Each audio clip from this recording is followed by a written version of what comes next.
सीधा बढ़ जाओ तो सीधा बढ़ो रे। एडिट गए अभिनंदन साइड हो जाए, बहुत अच्छा लग रहा है, गुड। वीडियो काट लीजिएगा आपका।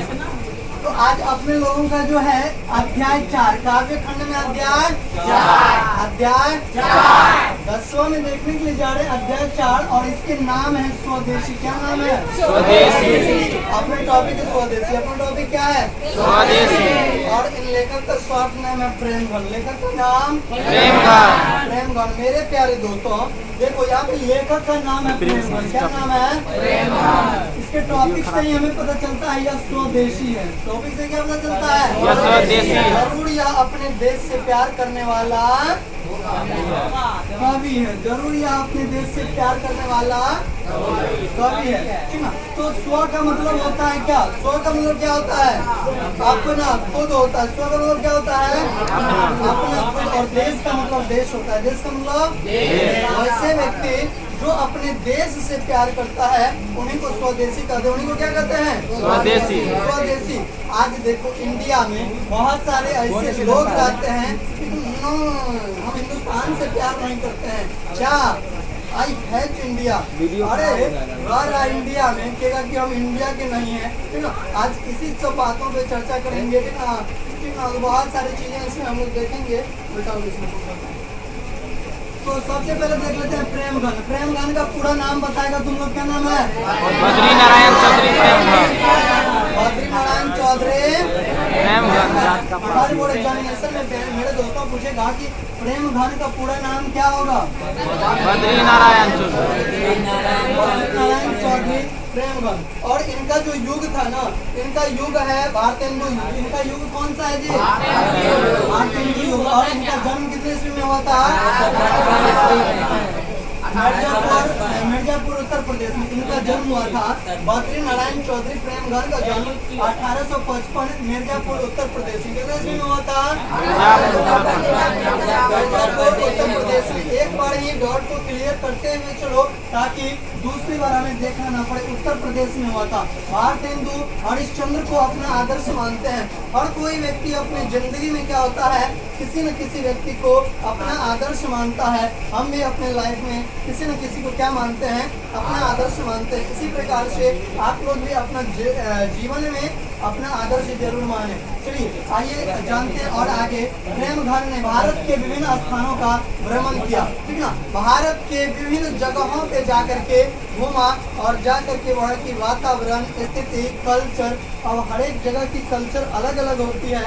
और भारत के विभिन्न जगहों पे जाकर के प्रेमघन ने देखा और स्थानों का भ्रमण किया। 1874 ईस्वी में उन्होंने मिर्जापुर में रसिक समाज की स्थापना की। तो रसिक समाज की स्थापना किसने की थी जी?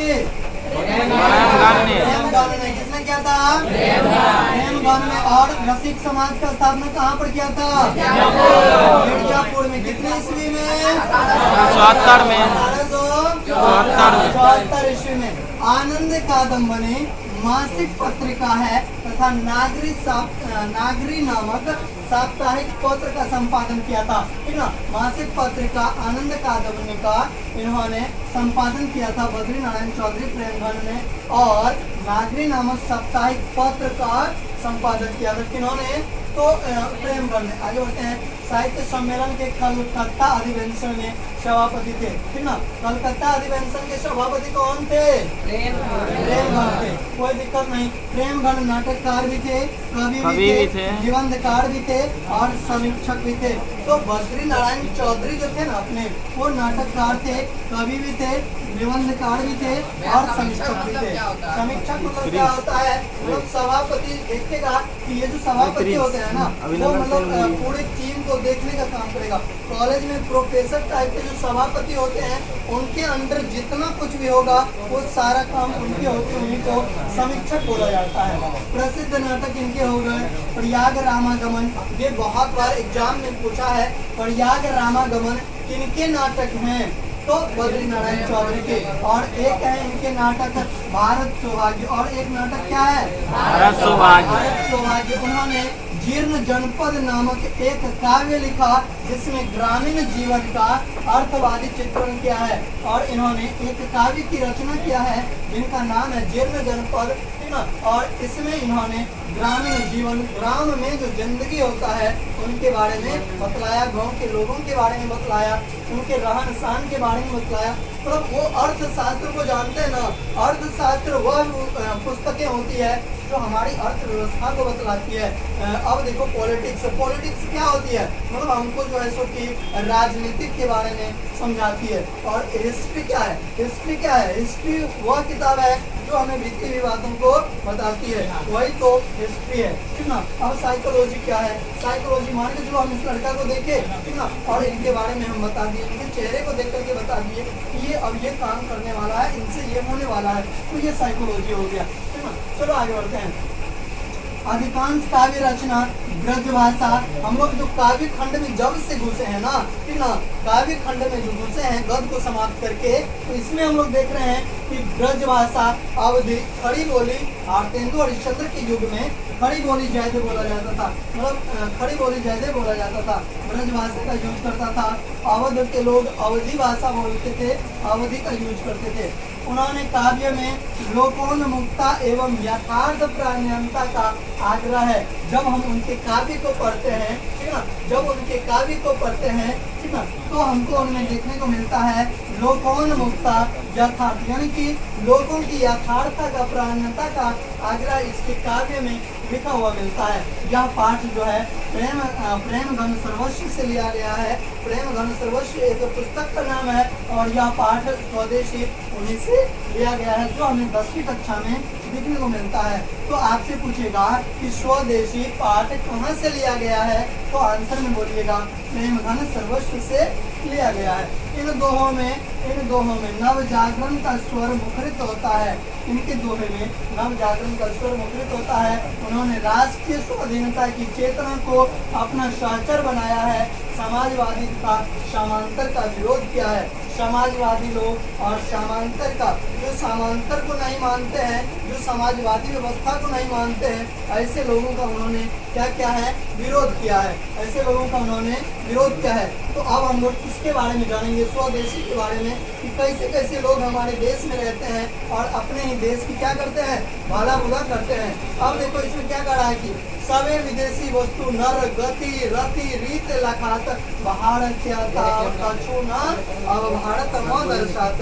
कहने का अर्थ यह हुआ मेरे दोस्तों कि आज हम लोग जो देखते हैं हर एक जगह जहाँ जाओ वहाँ दिखने को मिलता है, क्या दिखने को मिलता है कि जो भी वस्तु, ये जो मेरे हाथ में मेरे दोस्तों ये है ना, ये भी अपने देश का नहीं है। ये जो किताब बना है ये भी अपने देश का नहीं है। ये जो शर्ट बना है ये भी अपने देश का नहीं है। ये जो वॉच बना है ये भी अपने देश का नहीं है। यानी कि जिधर ध्यान लगाते हैं सारी वस्तु विदेशी की विदेशी ही दिखाई देता है। हमारे कवि कह रहे हैं, ये बात हम नहीं कह रहे हैं, प्रेम घन कह रहे हैं कि हम जिधर भी आंख को दोहराते हैं, नजरें को दोहराते हैं, तो वो नजरें हमारी क्या देखती है, विदेशी वस्तु ही देखती है। भारत के अतः कछु न अब भारत मदरसात, भारत में भारत की वस्तु कुछ नहीं दिखलाती है।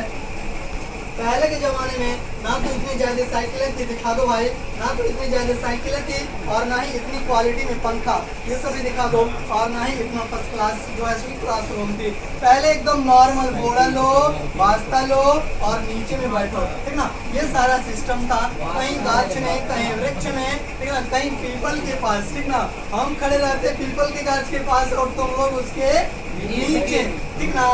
तो पहले की एजुकेशन कुछ इस टाइप से चल रही थी, ठीक ना, लेकिन अब हर एक सिस्टम क्या हो गया है, चेंज हो गया है। सारी क्वालिटी चेंज हो गया है, फैकल्टी चेंज हो गया है। जब तक स्मार्ट नहीं बनाएंगे तब तक अब चलेगा ही नहीं। यूनिटी लाना भी जरूरी है। तो ये था। अब भारत में देखो कुछ नहीं देखने को मिल रहा है। अभी हम लोग सामान की बात करें तो जितनी सारी सामानें यूज करते हैं मेरे दोस्तों, सारी की सारी सामानें लगभग में क्या होता है, वो विदेशी होती हैं। कुछ ऐसी चीजें जो हमारे भारत की होती है। मनुज भारती देखी को सकत नहीं पहचान, मुसलमान है हिंदू की दो के ये है किरिस्तान, ठीक ना। मनुज मतलब क्या होता है, मनु मतलब लोग होता है, मनु मतलब क्या होता है, लोग। मान के चलो इस लड़का का नाम है मनु, ठीक ना, इस लड़का का क्या नाम है, मनु। यह लड़का है और यह भी लड़का है, ठीक ना, यह लड़का है और यह भी लड़का है। क्या कह रहा है कि भारती देखी, यह लड़का है, ठीक ठीक ना, और यह लड़की है। इस लड़की का नाम भारती है और इसका नाम मनु है कि नहीं है मेरे दोस्तों। इन दोनों को दिखने से हमें ये नहीं पता चलता है आज के जमाने में कि ये किस कास्ट से बिलोंग करता है और ये किस कास्ट से बिलोंग करता है। समझ रहे हो कि नहीं समझ रहे हो? तो कहने का मतलब ये हो गया कि कोई सकत नहीं पहचान, मुसलमान है हिंदू किधो के है ये क्रिस्तान, कौन हिंदू है, कौन मुसलमान है और कौन क्रिश्चियन है और कौन जो है सो कि बौद्ध है, ठीक ना। मतलब सिख ईसाई जो भी है, मतलब हम लोग ड्रेस से वेशभूषा से अब हम लोग दिखा दो सभी को, ठीक ना, दिखा दो सभी को। इसमें बताइए हम लोगों को पता नहीं चल पाता है कि कौन लड़का किस जात से बिलोंग करता है, पता ही नहीं चलता है, और कौन लड़की किस जात से बिलोंग करती है ये भी हमें नहीं पता चलता है। इसीलिए बहुत ही सुंदर शब्द में कहा है मनोज भारती, देखिए को सकत नहीं पहचान, मुसलमान है हिंदू की दो ये है ये क्रिस्तान। तो हम लोगों को नॉर्मलाइजेशन समझते हैं कि हिंदू मुस्लिम सिख ईसाई सारे धर्म को एक साथ बैठा दो, लेकिन उसमें से हम आज ये नहीं पता कर पाते हैं कि कौन हिंदू है और कौन मुसलमान है, ठीक ना, कौन लड़का क्या है और कौन लड़की क्या है। आगे बढ़े, समझ में आ रहा है कि नहीं समझ में आ रहा है? अरे बोलो यार, समझ में आ रहा है ना? कि पढ़े विद्या प्रदेश की बुद्धि विदेशी पाए, चाल चलन प्रदेश की गई इन्हें अतिवार, ठीक ना। आज के जमाने में लोग क्या होते हैं, बोलेगा आई लव माई इंडिया, क्या बोलेगा आई लव माई इंडिया, ठीक ना। घर पे जाएगा मम्मी के कहा वाटर इज डर्टी, क्या बोलेगा वाटर इज डर्टी, यहाँ पानी गंदा है, ठीक ना। अब मान के चलो मेरे प्यारे दोस्तों भाइयों एवं बहनों, घर में गए हैं वहाँ पे ठाठी चलता है रे इन्हें सुन बैठ के खाना खा, और कहेंगे इधर आओ बैठ के खाना खाते हैं, ठीक ना, कम हियर तो बढ़िया लगेगा, एडजस्ट नहीं करेगा, फिट नहीं करेगा, सब ठेठी यूज कर रहा है और तुम वहाँ पे जाकर के इंग्लिश बोलोगे तो ये कभी शोभा नहीं देता है। इसीलिए जैसा देश वैसा देश, ठीक ना, तो ही आपकी सम्मान मिलेगी, इज्जत मिलेगी। इसीलिए कभी कहते हैं कि पढ़ी विद्या प्रदेश की बुद्धि विदेशी पाए, चाल चलन प्रदेश की गई इन्हें अतिभार। मेरे दोस्तों आज के जमाने में लोग इंग्लिश कहाँ का है, इंग्लैंड का है कि नहीं है। वैसे तो समझ लो कि जो व्यक्ति इंग्लिश आज के जमाने में नहीं जानता है तो मुंबई चले जाओ, दिल्ली चले जाओ, कनाडा चले जाओ, बाली चले जाओ, इन सारी जगहों पे चले जाओगे तो इंग्लिश तुम्हें जानना होगा, नहीं जानोगे तो तुम्हें स्टूपिड करके बुलाया जाएगा, स्टूपिड कहेगा, तुम्हें इंग्लिश नहीं आता है, इंग्लिश के बिना तो जिंदगी अधूरा है आज के जमाने में। लेकिन हमारे कवि कह रहे हैं कि तुम जो इंग्लिश का भाषण करते हो, खाते भी इंग्लिश हो, पीते भी इंग्लिश हो और बोलते भी इंग्लिश हो और हमेशा जो है कि नशा में रहते हो, हमारे इंडियन की ये नशा नहीं है, ठीक ना, ये विदेश की है और इन सारी चीज़ों का इस्तेमाल करते हो। इसीलिए आज के ज़माने के लोग यूक्रेन पढ़ने के लिए जाएगा, ठीक ना, वहाँ से मेडिकल की तैयारी करके आएगा और वो भी ना कहेगा कि हम तो इंडियन है ही नहीं, ठीक ना। इसीलिए कभी बहुत ही सरल शब्द में कहा था कि पढ़ी विद्या प्रदेश की बुद्धि विदेशी पाए, चाल चलन प्रदेश की गई इन्हें अतिवार। आगे बढ़ते हैं, छठे विदेशी ठाठ सब बनियो देश विदेश, सपने हूँ जिनमें न कहूँ भारत क्या तालेश। आजकल हम लोग क्या देखते हैं कि देखिएगा कि विदेश के लोग जितने भी हैं एकदम रहेगा इंडिया में और एकदम हॉट वॉट हाट के साथ रहेगा। नहीं, हम इंडिया नहीं है, उसको इंडियन कहने में क्या लगेगा, लाज लगता है, शर्म लगता है कि हमें तो शर्म लग रहा है कि हम इंडिया नहीं। रे भाई तू इंडिया में रहे छी और भारतीयता कहे से अपन मुँह कहने का छोड़बे छी, ये गलत बात है ना, गलत बात है कि नहीं है। यदि तुम इंडिया में रहते हो तो गर्व से कहो कि हम इंडियन हैं, क्या बोलो कि हम इंडियन हैं। चलो बोली सकत हिंदी नहीं, अब मिले हिंदू लोग अंग्रेजी भाषण करत अंग्रेजी उपभोग, ठीक ना, हिंदी बोल नहीं सकता है, अब हिंदू लोग कहाँ से मिलेगा, अंग्रेजी भाषण करते हैं और अंग्रेजी ही उपभोग करते हैं। हिंदुस्तान नाम सुनी अब ये कुछ लजात, हिंदुस्तान का नाम सुन करके ऐसे व्यक्ति, ऐसे पढ़े लिखे लोग क्या करते हैं, उनको हिंदुस्तान के नाम से लाज लगता है। भारतीयता सब वस्तु शो वो भारत भारत की वस्तु भारत को देख करके हिनाता है।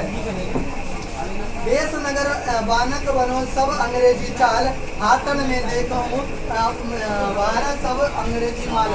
ठीक ना, देश को देखते हैं, नगर को देखते हैं, सब अंग्रेजी चाल है। अब देखो मेरे दोस्तों, पहले के जमाने में क्या था, हम लोग क्या बोलते थे, लड़का लोगों का यूनिटी क्या था, अल्लाह कर भी तो नहीं पड़ेगा।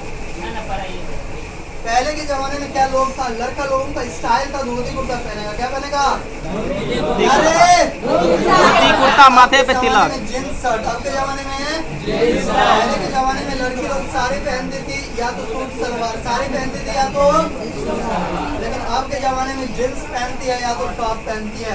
हम इनको गलत नहीं कर रहे हैं, हमारा जो जींस और टॉप होता है ये कंफर्टेबल होता है, फ्री लगता है, लेकिन इसका मतलब ये नहीं है कि हम कहीं कहीं से पहन ले। ठीक ना, हम हाफ ड्रेस पहन ले, कपड़े जब भी पहनो तो फुल ड्रेस पहनो, क्या पहनो, फुल ड्रेस पहनो। मतलब कि शरीर को ढकने के लिए वस्त्र बना है, तो कम से कम हमारा शरीर ढकाना चाहिए। यस चलो।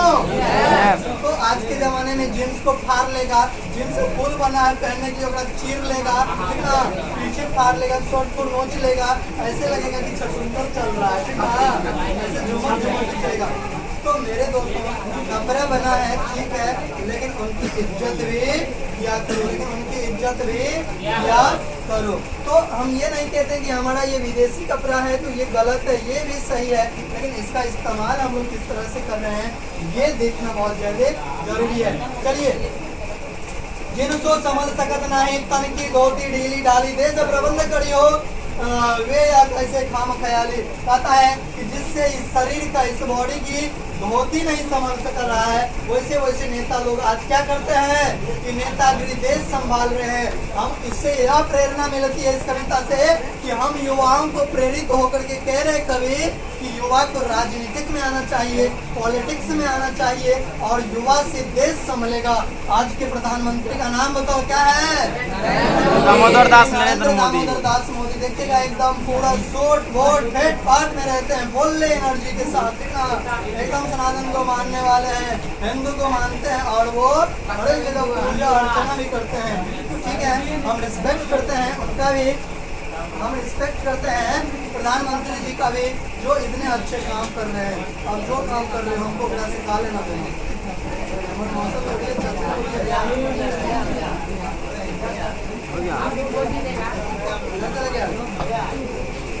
कहते हैं दास वृत्ति की चाय चहो जैसे चारणों वर्ण बना ली, मानव बने डपाली। आजकल देखिएगा कि हर एक आदमी को नौकर चाकर रखने का शौक हो गया है। क्या रखने का शौक हो गया है, अरे बोलो यार, आपको क्या रखने का शौक हो गया है, सर्वेंट रखने का शौक हो गया है।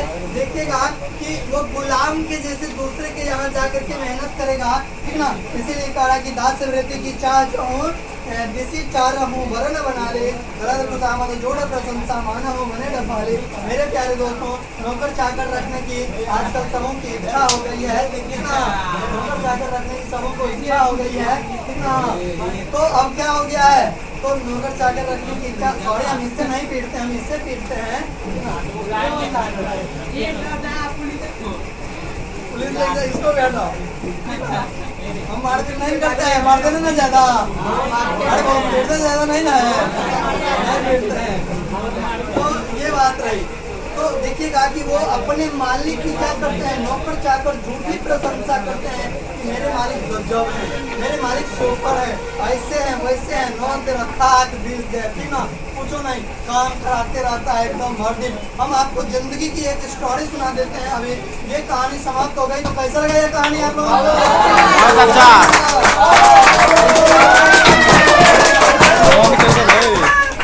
चलो अब एक स्टोरी भी सुन लो। खत्म। एक लड़का होता है